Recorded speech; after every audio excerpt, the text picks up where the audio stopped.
One white man named Lincoln supposedly fought the Civil War to solve the race problem, and the problem is still here. Another white man named Lincoln, again the same white man, issued the Emancipation Proclamation to solve the race problem, and the problem is still here. Some more white liberals came along with the 13th, 14th, and 5th Amendments, which were supposed to solve the race problem. The problem is still here.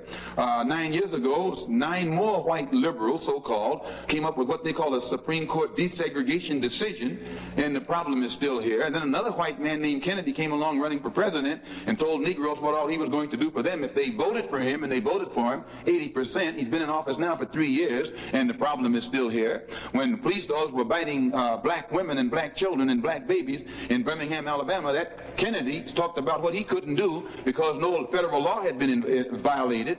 And as soon as the Negroes exploded and began to protect themselves and got the best of the crackers in Birmingham, then Kennedy sent for the troops. And there was he didn't have any new law when he sent for the troops when the Negroes erupted than he had at the time when whites were erupting. So we are within our rights and with justice, with justification, when we express doubt concerning the ability. The American dream was very much frowned upon, even though hope had arisen amongst the oppressed groups living in America. The establishment of the Jim Crow South and groups such as the Ku Klux Klan and other white supremacist groups made it hard for other races to progress in a country that promised prosperity to all those who worked hard and were seeking to achieve the American dream. The false hope that was given to these oppressed groups immediately after the Civil War paved way for another group to immigrate to the United States, the Puerto Ricans. During the 1940s to 1960s, massive waves of Puerto Ricans began immigrating to the United States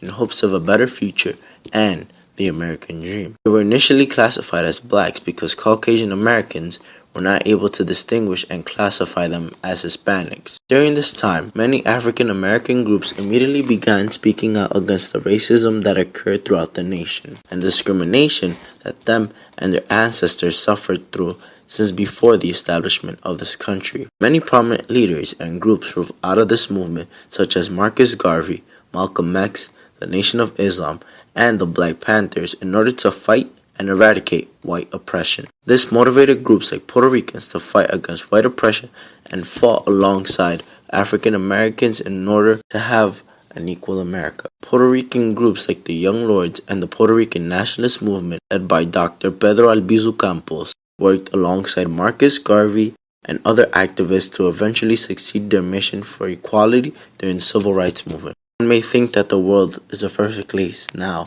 since racism was officially ended in the 1960s. Well, maybe Malcolm was right, and the problem is still here. There are still many forms of racism today, mainly in America's major cities. Some cases are, after the 9/11 terrorist attack, Muslims were soon seen as hateful people, and racism against these people instantly sprouted. This child, Fur Castillo, was part of a march in Phoenix to protest against Arizona's controversial immigration law on May 29, 2010.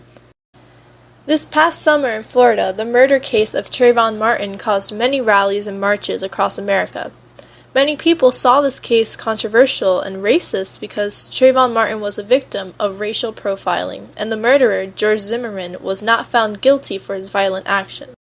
In New York City, the law of stop and frisk has grown very controversial. Some New Yorkers find this law racist because it exhibits racial profiling of Latinos and African Americans. There are even traces of racism in Harlem schools' kindergarten classrooms. So, have you ever experienced racism in your life? Yes. Could you please describe? I experienced it here in the classroom in the last couple of years as a teacher. Because the area is changing, it's becoming more of a multicultural area, and some of the parents who are not of my culture will come in with their children and they'll note the color of my skin and maybe decide that this is not the place, but because they can't get out of being in the classroom, then the child is here, and then after a couple of months the child will say that it's just such a great experience and parents have misjudged me. Wow. Crazy. Okay, so clearly, do you think that racism is still happening today? It still happens up in this part of the country. It's just not in your face. It's sneaky. As the kindergarten teacher said, racism today can be sneaky. However, couldn't there be a way, as citizens of America, that we can catch these signs of racism and avoid all these stereotypes and be able to live above them? The solution's simple. Become an active citizen. Vote. Enlighten people. Educate yourself. Speak your mind. Watch the news. Participate in community council meetings, etc. Baruch's African-American professor, Dr. Arthur Lewin, explains exactly what an active citizen is and what it means to be one in our society. You should definitely become an active citizen. That means you should vote, you should study the candidates, you should become involved in politics. You might even want to work in somebody's campaign. You should volunteer, community organizations, after-school programs, that type of thing.